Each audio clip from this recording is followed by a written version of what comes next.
Hello, welcome back to Hindsight 2020. This is video 10, and I titled this one, Who I Became in Moments of Adversity. I'm doing this video today in a different setting. I'm in my house. Do apologize. This video I'm doing this recording late. I did essentially want to upload it on Sunday, but I'm actually recording it late. I had a really crazy week. So I just really didn't have a chance to do it throughout the week like I wanted to. But anyway, thank you to anyone who is watching today, who's been watching my videos.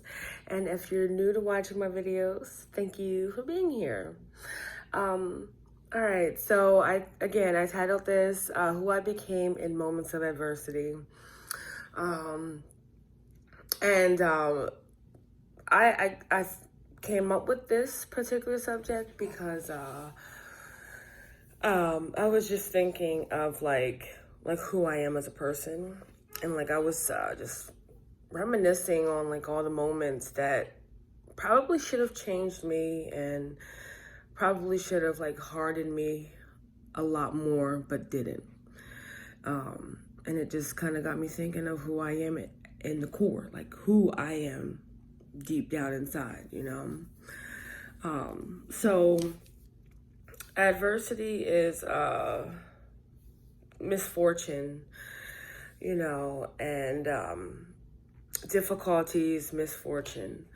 So I feel like I personally always had a life where I was facing some kind of challenge, like not just little things, like not getting accepted into different schools or, you know, I don't know, like just little things that growing up, I seen a lot of like my peers, like people around me, I seen them go through. I seen just little things. They went through like small things. I don't want to disregard their issues, because to everyone, your issues are big to you. So, you know, I don't disregard anyone's issues, and, you know, to them, it is what it is. But for me, it was like I just from an early age, it seemed like I was just always going through like really big things in my life. Just not having consistency. I'd never had both my parents. There was no structure in my life. I moved all the time.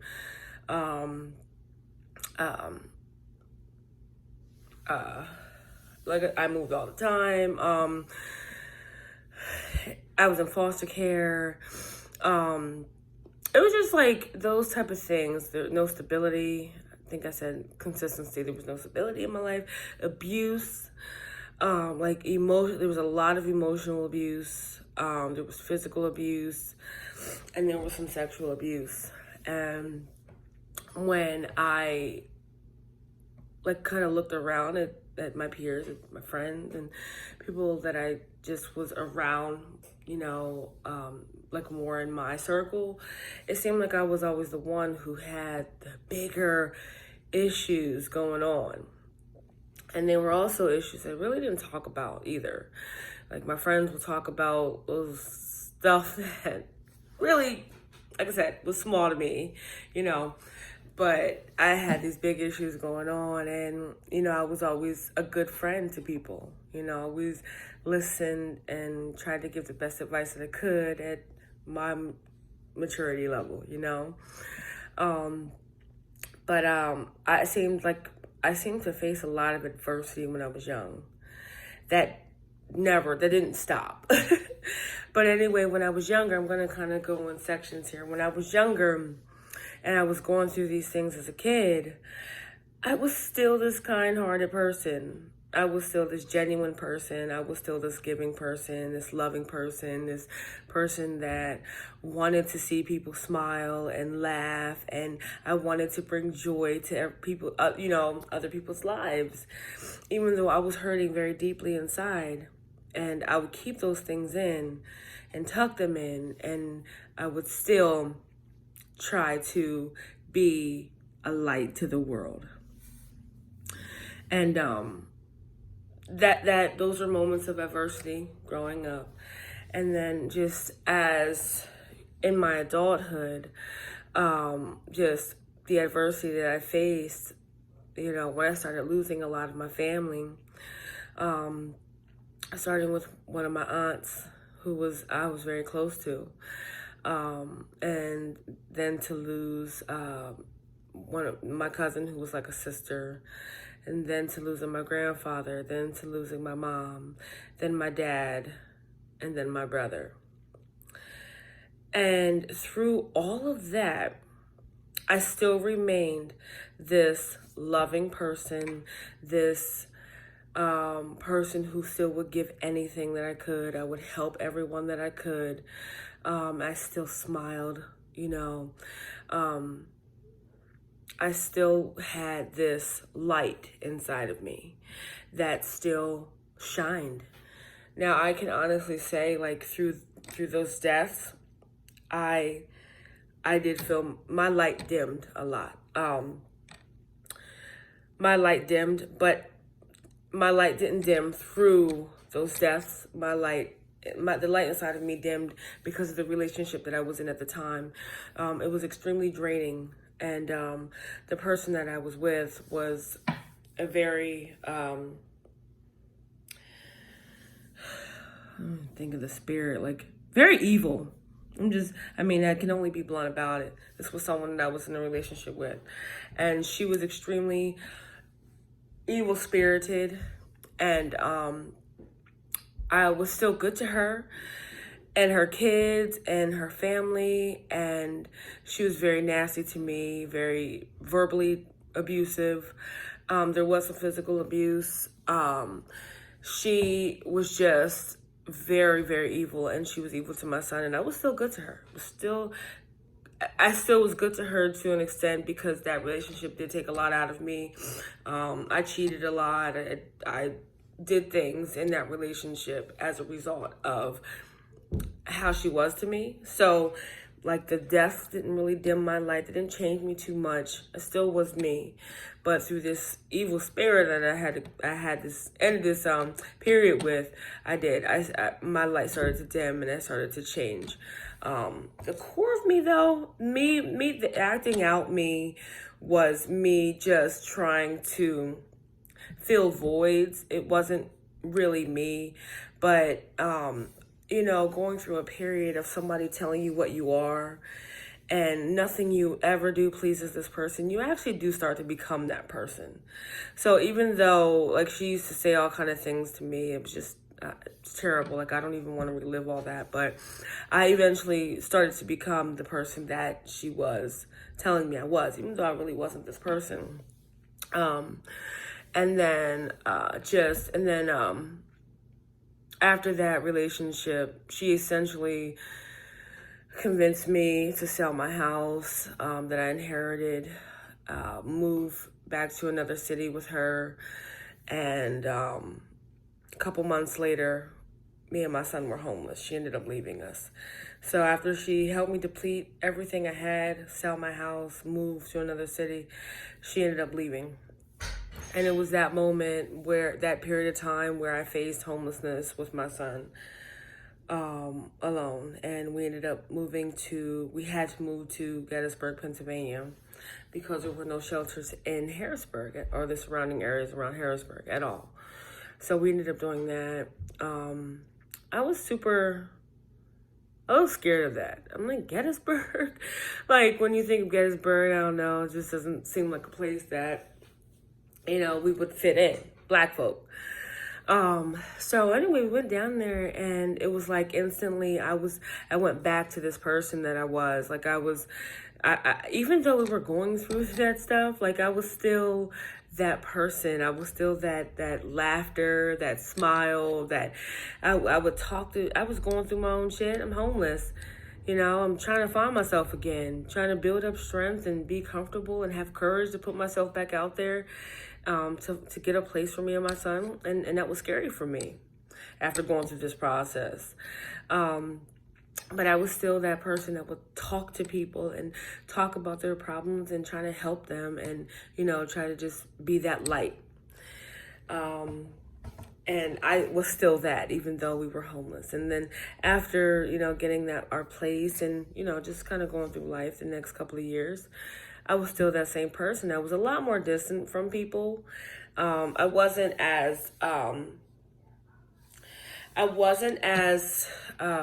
connected to people anymore. Like, I did separate myself a lot from people. However, whenever I did come across people, old friends or family, like, was always greeted with a smile. And I was still that light, I was never mean or nasty to people because I went through things or because I feel like people did me wrong or weren't there for me and my son. I was still that light. Like, I still was that person. And I mean, I've even gone to try to do nonprofit. Well, I was doing a nonprofit, not a legal nonprofit. I was building it, but I was, to give back to the community and ex-offenders. And I've made treats and stuff to help homeless. I made treats to sell them, to help other homeless families. So I was still that light. I was still that person who has experienced so much adversity and who has dealt with so much pain, but I still had that light. I still possessed that energy within inside of me to shine for everyone else. And, my life, when I'm here at this point now in my life, and I really look back on my life, and I think of all the shit that I've been through. I didn't think I was going to cry on this video. I'm not trying to.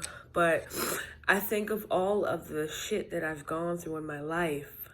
And no matter what I was going through, no matter like who I was with or the circumstances around me, I was still me.